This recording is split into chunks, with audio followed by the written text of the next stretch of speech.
Write an engaging and emotional story based on the title, sir.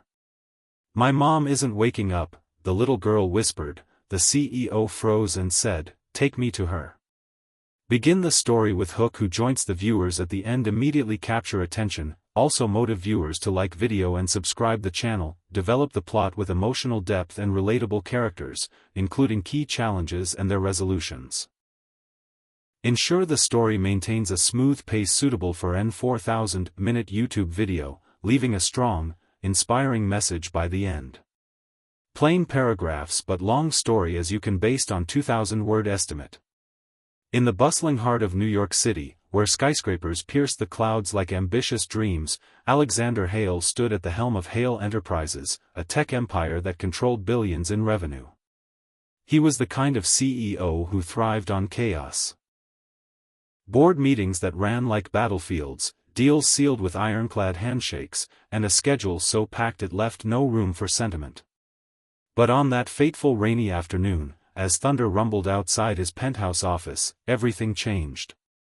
A small voice pierced the air, fragile yet insistent, like a crack in a dam about to burst.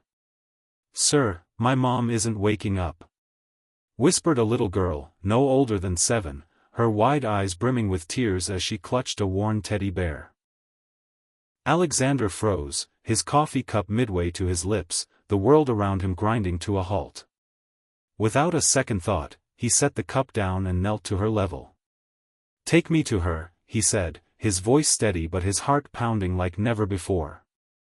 What followed was a story of unexpected compassion that would redefine lives, and if this tale touches your heart as much as it did mine, hit that like button and subscribe for more stories that remind us of our shared humanity. The day had started like any other for Alexander. At 45, he was a widower, his wife lost to cancer 5 years prior, leaving him with a void he filled with work. No children of his own, just endless ambition. His employees revered and feared him in equal measure, efficient, demanding, but fair. Among them was Elena Ramirez, a single mother in the accounting department, known for her quiet diligence. She'd been with the company for 3 years, juggling spreadsheets and school pickups with the grace of someone who'd known hardship. Her daughter, Mia, was the light of her life, a bubbly girl with curls that bounced like her spirit. But lately, Elena had been pushing herself too hard. Sleepless nights poring over reports, skipping meals to meet deadlines, all while hiding the fatigue that gnawed at her. That morning, she'd felt a sharp pain in her chest but brushed it off as stress. By midday, in the break room, she collapsed, her body giving out from an undiagnosed heart condition exacerbated by exhaustion. Mia had been at the office because it was a "bring your child to work" day, a rare event Alexander had approved to boost morale. While other kids played with gadgets in the lobby, Mia had wandered off, finding her way to the executive floor after a frantic search for her mom. The security guard, seeing her distress, had let her through, assuming it was harmless. Now, here she was, tugging at Alexander's sleeve, her small hand trembling.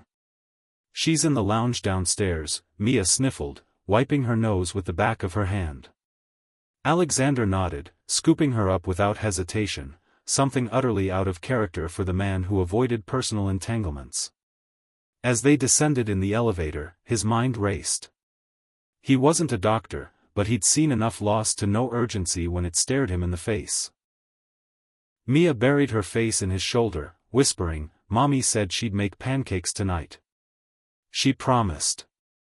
Arriving at the employee lounge, Alexander found a small crowd gathered around Elena, who lay motionless on the couch, her face pale and clammy.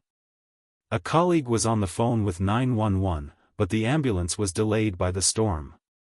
Alexander knelt beside her, checking for a pulse. It was faint, erratic. Memories flooded him. His wife's final days in the hospital, the beeps of machines, the helplessness. "Elena," he said softly, shaking her shoulder. No response. Mia clung to his leg, sobbing. In that moment, the CEO in him vanished, replaced by a man who'd once been a husband, a caregiver. He barked orders to clear the room, then began CPR, his hands pressing rhythmically on her chest as he'd learned in a mandatory training years ago. "Come on, stay with us," he muttered between breaths. Mia watched, wide-eyed, her teddy bear forgotten on the floor. Paramedics arrived 10 agonizing minutes later, taking over with defibrillators and oxygen. Elena was rushed to the hospital, Mia riding with her in the ambulance while Alexander followed in his sleek black SUV, rain lashing the windows like accusations. At the ER, doctors confirmed it, a severe arrhythmia, triggered by chronic stress and an underlying congenital defect.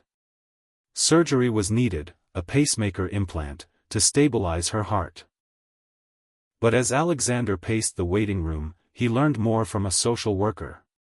Elena had no insurance beyond the basic company plan, which wouldn't cover the full procedure. As a single mom, she'd been scraping by, her late husband's debt still looming. Mia, now curled up in a chair with a hospital blanket, looked up at him. "Will mommy be okay, Mr. Hale?" she asked, her voice small. Alexander sat beside her, an unfamiliar warmth stirring in his chest. "She will be, kiddo. I promise." He pulled out his phone, calling his CFO. "Authorize full coverage for Elena Ramirez's medical bills. All of it. And set up a fund for her recovery."